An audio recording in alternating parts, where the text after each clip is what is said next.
Hi friends, அனைவருக்கும் வணக்கம். இன்னைக்கு நம்ம இந்த வீடியோல பார்க்க போறது வந்து ஒரு பட்டி இல்லாத நார்மல் ப்ளவுஸ் வந்து எப்படி தைக்கிறது அப்படிங்கறத தான் பார்க்க போறோம். இப்போ ஏற்கனவே நான் சொன்ன மாதிரி கொஞ்சம் வயசானவங்க போடுறது.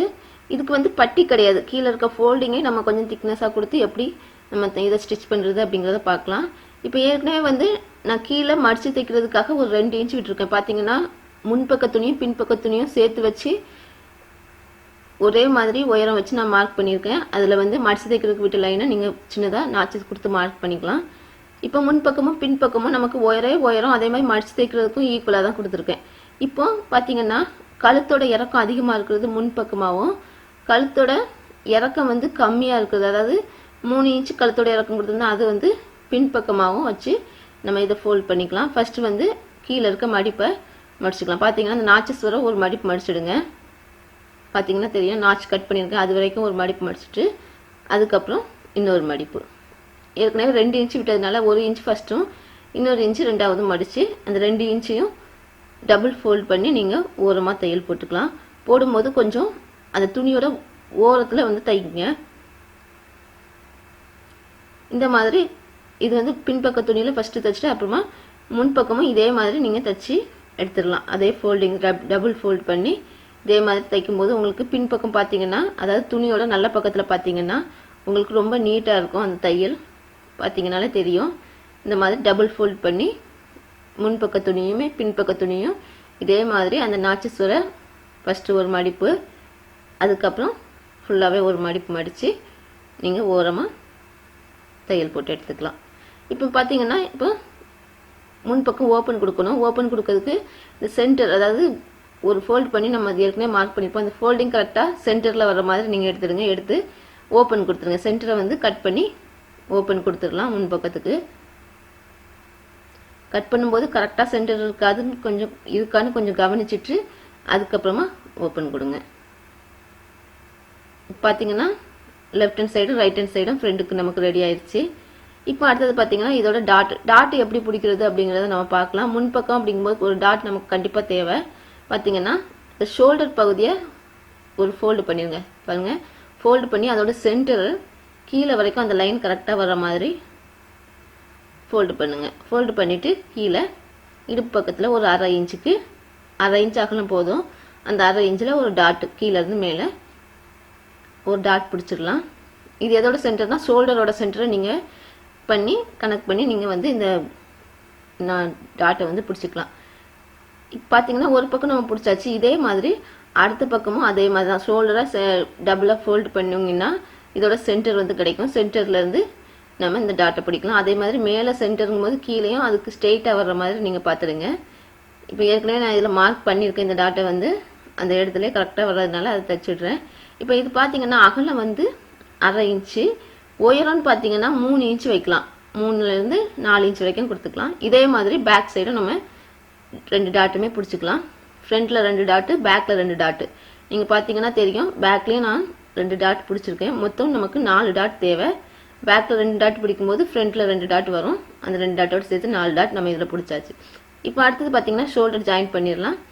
இப்போ பேக் பீஸோட நல்ல பக்கம் மேலேயும் ஃப்ரண்ட் பீஸோட நல்ல பக்கம் கீழேயும் இருக்கிற மாதிரி, அதாவது 2 துணியோட நல்ல பக்கமும் ஒன்றா மேட்ச் ஆகி இருக்கிற மாதிரி, துணியோட ராங் சைடு வந்து மேல் பக்கமும் கீழ் பக்கமும் இருக்கிற மாதிரி நீங்கள் இந்த மாதிரி துணியை வச்சு ஷோல்டர் ஜாயின் பண்ணலாம். அதே மாதிரி மாற்றி வைக்காமல் பார்த்துருங்க. ஏன்னா நெக்கு பக்கம் நெக்குக்கும் வர மாதிரி 2 சைடு ஆம்ஹோல், ஃப்ரண்ட்டும் பேக்கோட ஆம்ஹோலும் ஒன்றா மேட்ச் ஆகிற மாதிரி வச்சு ஷோல்டர் ஜாயின் பண்ணலாம்.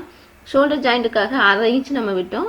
அந்த 1/2 இன்ச்சை கரெக்டாக பிடிச்சிருங்க. நான் இப்போ இதில் வந்து மார்க் பண்ணலை. சப்போஸ் உங்களுக்கு அந்த 1/2 இன்ச் கரெக்டாக வரல அப்படின்னா இன்ச் டேப் வச்சு மார்க் பண்ணி கூட நீங்கள் பிடிச்சிக்கலாம். ஜாயிண்ட் பண்ணும்போது எப்போவுமே அதுக்கு 2 தையல் போட்டு நீங்கள் ஜாயின் பண்ணிக்கலாம். இப்போ நம்ம ஷோல்டர் ஜாயின் பண்ணியாச்சு. இப்போ ப்ளவுஸில் வந்து ஷோல்டர் ஜாயின் பண்ணதுக்கப்புறம் நம்ம ஸ்லீவ் ஜாயின் பண்ணலாம். ஸ்லீவ் பார்த்தீங்கன்னா ஏற்கனவே நான் கட் பண்ணும்போது 1 இன்ச் நான் மடித்து தைக்கிறதுக்காக விட்டுருந்தேன். பாருங்கள், 1 இன்ச் மடித்து தைக்கிறதுக்காக விட்ட பகுதியை ஒரு ஃபோல்டு பண்ணி மடித்து தைச்சிடுறேன். சப்போஸ் உங்களுக்கு அந்த மார்க்கிங் இல்லைன்னா நீங்கள் மார்க் பண்ணிடலாம். 1 இன்ச் ஷேப்பில் அளந்து மார்க் பண்ணிவிட்டு அந்த 1 இன்ச்சையும் ஒரே ஒரு ஃபோல்டு பண்ணியிருக்கேன். இப்போ நான் கரைப்பகுதி வந்திருக்கிறதுனால ஒரு ஃபோல்டு பண்ணியிருக்கேன். ஒரு ஃபோல்டு பண்ணி இப்போ இதில் ஓரமாக தையல் போடுறோம். ஓரமாக தையல் போடும்போது இதுக்கு வந்து நம்ம எம்மிங் பண்ண போகிறதில்ல. அதனால் கொஞ்சம் சின்ன தையலாகவே வச்சு எவ்வளோ ஓரமாக தையல் போட முடியுமோ அந்த அளவுக்கு ஓரமாக தையல் போட்டு எடுத்துடுங்க. ஹெம்மிங் பண்ணும்போது தான் நம்ம பிரிக்கிறதுக்காக பெரிய தையல் வைப்போம். அதனால் பெரிய தையல் வைக்காமல் நார்மலாக இருக்கிறது மாதிரியே வச்சு ஓரமாக தையல் போட்டுடலாம். இப்போ இதை வந்து எப்படி ஸ்லீவ் அட்டாச் பண்ணுறதுன்னு பார்க்கலாம். இப்போ ஸ்லீவோட சென்டர் பகுதியை ஃபஸ்ட்டு மார்க் பண்ணிடுங்க. பாருங்கள், ஃபஸ்ட்டு சென்டரை நீங்கள் கரெக்டாக எடுத்துட்டிங்கன்னா இந்த ஸ்லீவோட சென்டரும் இந்த ஷோல்டர் ஜாயின் பண்ணியிருக்கிறது லைனும் கரெக்டாக மேட்ச் ஆகிற மாதிரி நீங்கள் வச்சு பார்த்தீங்கன்னா தெரியும். இப்போ ஒரு பக்கம் நான் வச்சு காமிக்கிறேன். இந்த மாதிரி கொஞ்சம் கொஞ்சமாக 2 பீஸையும் அட்ஜஸ்ட்மெண்ட் பண்ணி வைக்கும்போது கரெக்டாக சைடில் வந்து நமக்கு ஜாயிண்ட் ஆகும். பாருங்கள், கரெக்டாக 2 மேட்ச் ஆகிற மாதிரி கரெக்டாக ஜாயிண்ட் ஆகுது. இப்போ இதில் வந்து தைக்க ஆரம்பிக்கலாம். தைக்கும்போது ஏற்கனவே நான் சொன்ன மாதிரி தையலுக்கு எவ்வளோ விட்டுருக்கோம் அப்படிங்கிறத பார்த்து நம்ம தைக்கலாம். நான் இப்போ 1/2 இன்ச்சு விட்டுருக்கறதுனால அந்த 1/2 இன்ச்சை கரெக்டாக ஒரு பக்கத்துலேருந்து இன்னொரு பக்கம் வரைக்கும் அந்த 1/2 இன்ச்சு கரெக்டாக வர மாதிரி நம்ம இப்போ இந்த ஸ்லீவை வந்து இதோட அட்டாச் பண்ணிடலாம். இப்போ ஸ்லீவ் தச்சாச்சு. நீங்கள் பார்த்தீங்கனாலே தெரியும். இப்போ திருப்பி பார்த்தீங்கன்னா எந்த இடத்துலையுமே உங்களுக்கு ஒரு சின்ன சுருக்கம் கூட வராது. சின்ன சுருக்கமோ இல்லை துணி வந்து இழுத்துட்டு இருக்க மாதிரி எதுவுமே இல்லாமல் ரொம்பவே நீட்டாக இருக்கும். இப்போ அடுத்ததாக சைடு ஜாயின் பண்ணலாம். ஏற்கனவே சைடு ஜாயிண்ட்டுக்காக நான் 1/2 இன்ச் அலவன்ஸ் விட்டுருந்தேன். அந்த அலவன்ஸை வந்து நம்ம இப்போ மார்க் பண்ணலாம். பார்த்தீங்கன்னா தெரியும், அந்த 1 நீங்கள் 1 இன்ச்சு சில பேர் விட்டுருந்தீங்கன்னா அந்த 1 இன்ச்சு நான் இப்போ 1/2 இன்ச்சு விட்டுருக்கிறதுனால இப்போ ஸ்லீவ்லேருந்து நான் ஆரம்பிக்கிறேன். ஸ்லீவில் சைட்லேருந்து ஒரு 1/2 இன்ச்சுக்கு மார்க் பண்ணிக்கிறேன். அந்த தையலுக்கு எவ்வளோ விட்டுருந்தனோ அது. அதே மாதிரி ஆம்ஹோலில் பார்த்தீங்கன்னா அந்த 1/2 இன்ச்சுக்கு சின்னதாக ஒரு நாச் கட் பண்ணியிருப்போம். அந்த நாச்சு கரெக்டாக அந்த லைன் மார்க் பண்ணிவிடுங்க. அதேமாதிரி இடுப்புலையும் அதே 1/2 இன்ச்சு மார்க் பண்ணிடலாம். இப்போ 3 இடத்துலையுமே நம்ம வந்து அந்த 1/2 இன்ச்சு தையலுக்கு மார்க் பண்ணியாச்சு. இப்போ இந்த 3 லைனுமே மேலேருந்து கையிலேருந்து லைனை ஜாயின் பண்ணிவிடுங்க. மேலேருந்து கீழே வரைக்கும் இந்த லைனை ஜாயின் பண்ணிட்டீங்கன்னா உங்களுக்கு இது வந்து ஸ்ட்ரெயிட்டாக நம்ம தையல் போடுற மாதிரி இருக்கும். இப்போ மேலேருந்து கைப்பகுதியிலேருந்து நம்ம தைச்சி கீழே இடுப்பு வரைக்கும் முடிச்சிடலாம். அதேமாதிரி தைக்க ஆரம்பிக்கும் போதும் பேக் ஸ்டிச் போடுங்க. தைச்சி முடிக்கும் போதும் பேக் ஸ்டிச் போட்டு முடிங்க. இதே மாதிரியே அடுத்த பக்கத்துலையும் நீங்கள் இந்த 1/2 இன்ச்சை மார்க் பண்ணி சைடு வந்து ஜாயின் பண்ணி எடுத்துக்கலாம். பாருங்கள், இந்த மாதிரி 2 சைடுமே நீங்கள் அலவன்ஸ் கொடுத்துருக்க லைனை வந்து மார்க் பண்ணிவிட்டு தைச்சி எடுத்துடலாம். இப்போ பார்த்தீங்கன்னா நான் சைடு 2 பக்கமே ஜாயின் பண்ணிட்டேன். பார்த்தீங்கன்னா தெரியும், நீட்டாக ஜாயிண்ட் ஆயிடுச்சு. இப்போ அடுத்தது நம்ம கொக்கிப்பட்டி தைக்கலாம். கொக்கிப்பட்டி லூப் பட்டிக்கும் போது நான் இதுக்கு வந்து பட்டன் வைக்க போகிறேன். பட்டன் வைக்கிறதுனால துணியோட வலது பக்கம் பட்டன் வைக்கிற மாதிரியும் இடது பக்கம் பட்டனோட காஜா போடுற மாதிரியும் இருக்கும். இப்போ பட்டன் வைக்கிறதுக்காக நான் ஒரு 2.5 இன்ச்லேருந்து 3 இன்ச் வரைக்கும் துணி கட் பண்ணி எடுத்துக்கலாம். இப்போ இது வந்து 3 இன்ச்சு.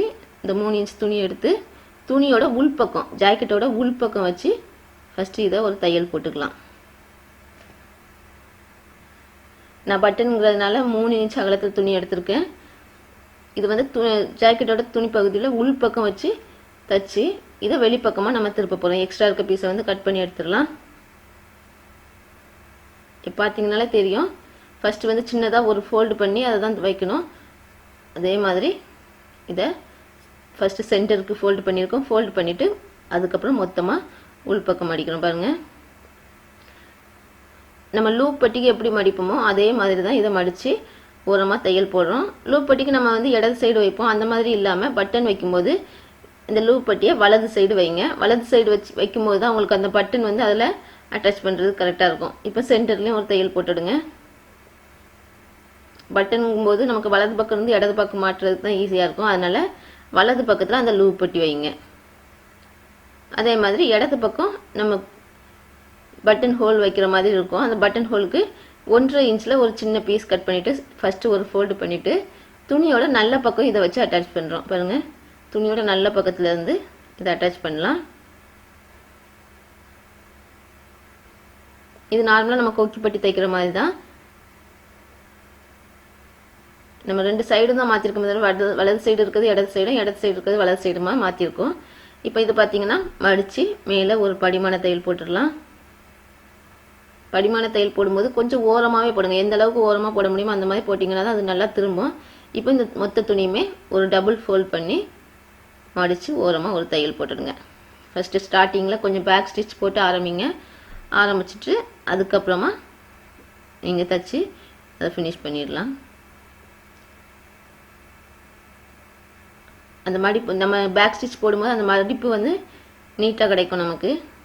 இப்போ பார்த்தீங்கன்னா நமக்கு லூப் பட்டியும் பட்டன் போடுறதுக்கும் பட்டன் காஜா போடுறதுக்கும் நம்ம ரெடி பண்ணியாச்சு. அடுத்ததாக பார்த்தீங்கன்னா நமக்கு நெக்கு தைக்கணும். நெக்கு தைக்கிறதுக்கு முன்னாடி கீழேருந்து மேலே உங்களோட பட்டன் வைக்கிறோம் பாருங்கள், அந்த லைன் வந்து கரெக்டாக மேட்ச் ஆகுதுன்னு பாருங்கள். ஃபஸ்ட்டு வந்து கீழே பார்த்தீங்கன்னா இடுப்பு பக்கத்தில் இருந்து 2 துணியும் ஒன்றா சேர்த்து இந்த மாதிரி பிடிங்க. பிடிச்சிட்டு கழுத்து பகுதி வரைக்கும் இது கரெக்டாக ஈக்குவலாக இருக்குதா அப்படிங்கிறத செக் பண்ணிடுங்க. இப்போ இதில் ஈக்குவலாக இருக்குது.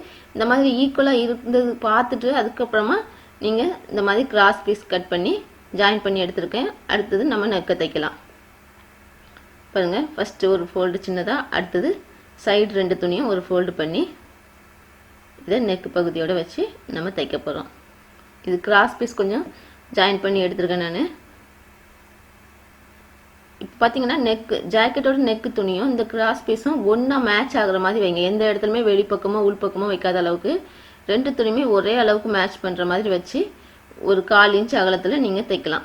1/4 இன்ச்லேருந்து 1/2 இன்ச் வரைக்கும் இந்த துணியை 2 வைக்கிறோம். அதேமாதிரி கிராஸ் பீஸ் வந்து ஃபோல்டு பண்ணி வச்சுருக்கேன் நான். ஒரு சிங்கிள் ஃபோல்டு பண்ணி இந்த மாதிரி ஒரு சைட்லேருந்து இன்னொரு சைடு வரைக்கும் தைக்கலாம். தைச்சி முடிச்சதுக்கப்புறமா நீங்கள் இதை கட் பண்ணும்போது எக்ஸ்ட்ரா துணியை கட் பண்ணும்போது ஒரு 1/2 இன்ச்சுக்கு விட்டுட்டு அதுக்கப்புறமா எக்ஸ்ட்ரா இருக்க துணியை கட் பண்ணி எடுத்துடலாம். இப்போ அடுத்ததாக நாச்சஸ் கட் பண்ணிக்கலாம். இது வந்து ரொம்பவே ஈஸியாக தைக்கிற ப்ளவுஸ் தான். ஒரு 15 நிமிஷத்துலேருந்து 20 நிமிஷத்துக்குள்ளே நீங்கள் இதை தைச்சி முடிச்சிடலாம். பாருங்கள், இப்போ நாச்சஸ் கட் பண்ணிவிட்டு இந்த எக்ஸ்ட்ரா கொடுத்துருக்க துணியை இந்த மாதிரி விரித்து இது மேலே ஒரு படிமான தையல் போடலாம். இந்த கிராஸ் பீஸ் துணி கொடுத்துருக்கோம் பாருங்கள், அது மேலே படிமான தையல் போட்டுடுங்க. நீங்கள் ஒரு 15 நிமிஷத்துலேருந்து 20 நிமிஷத்துக்குள்ளே ரொம்பவே ஈஸியாக தைக்க தெரியாதவங்க கூட ரொம்ப ஈஸியாகவே தைச்சி இதை ஃபினிஷ் பண்ண முடியும். இப்போ அடுத்ததாக பார்த்தீங்கன்னா இந்த 1/2 இன்ச் துணி விட்டுருக்கோம் பாருங்கள், அதை உள்பக்கமாக ஃபோல்ட் பண்ணிடுங்க. ஃபோல்ட் பண்ணிவிட்டு இந்த கிராஸ் பீஸ் கொடுத்துருக்க துணியை மடித்து ஓரமாக ஒரு தையல் போட்டுக்கலாம். ஏற்கனவே நான் சொன்ன மாதிரி படிமான தையல் வந்து ஓரமாக இருக்கும்போது உங்களுக்கு அது மடிக்கும் போது நீட்டாக அது மடிஞ்சு கொடுக்கும். ஃபினிஷிங்கும் ரொம்பவே நீட்டாக இருக்கும். இப்போ ஓரமாக தையல் போட்டுடலாம். இப்போ இது வயசானவங்க அப்படிங்கிறதுனால உங்களுக்கு வந்து இது எம்மிங் பண்ண வேண்டிய அவசியம் கிடையாது. அதனால தான் இதில் வந்து நம்ம ஓரமாக தையல் போட்டு அதை ஃபினிஷ் பண்ணும்போது அவங்களுக்கு ஈஸியாக இருக்கும். எந்த இடத்துலையுமே வந்து ஹெம்மிங் பிரிஞ்சுது அந்த மாதிரி பிரச்சனை இல்லாமல் அவங்க போடுறதுக்கு ஈஸியாக இருக்குங்கிறதுனால இதை மிஷின் தையல் போட்டு நீங்கள் ஃபினிஷ் பண்ணிவிடுங்க. இப்போ எவ்வளோ நீட்டாக இருக்குது பாருங்கள்.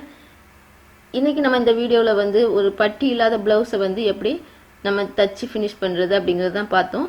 இப்போ இதை வந்து நீங்கள் பார்த்தீங்கன்னா தெரியும், வலது பக்கம் வந்து பட்டன் வைக்கிற மாதிரி, இடது பக்கம் பட்டனோட ஹோல்ஸ் வைக்கிற மாதிரியும் நான் தச்சு ஃபினிஷ் பண்ணியிருக்கேன். இந்த வீடியோ வந்து ரொம்பவே ஈஸியாக, ரொம்ப தைக்க தெரியாதவங்க கூட ஈஸியாக தச்சு முடிக்கலாம். கண்டிப்பாக இந்த வீடியோ பிடிச்சிருக்கோன்னு நினைக்கிறேன். பிடிச்சிருந்தா கீழே இருக்க தம்ஸ் அப் பட்டனை மறக்காமல் கிளிக் பண்ணிவிடுங்க. அதே மாதிரி இந்த வீடியோ பற்றின ஏதாவது கருத்து இருந்தாலோ இல்லை ஏதாவது டவுட் இருந்தாலோ கீழே இருக்க கமெண்ட்ஸ் பாக்ஸில் மறக்காமல் என்னோட ஷேர் பண்ணுங்கள். இதை கண்டிப்பாக உங்களோட ப்ளவுஸை வந்து நீங்கள் கண்டிப்பாக ரெடி பண்ணுறதுக்கு நீங்கள் ட்ரை பண்ணுங்கள். கண்டிப்பாக இந்த வீடியோ பிடிச்சிருந்தாலோ இல்லை இதே மாதிரி இன்னும் நிறையா யூஸ்ஃபுல்லான வீடியோஸ் வேணுனாலோ மறக்காமல் என்னோடய சேனலை சப்ஸ்கிரைப் பண்ணுங்கள். அதே மாதிரி பக்கத்தில் ஒரு பெல் பட்டனையும் மறக்காமல் கிளிக் பண்ணிவிடுங்க. இதே மாதிரி இன்னொரு நல்ல வீடியோவோட நான் மறுபடியும் உங்களை சந்திக்கிறேன். பாய்.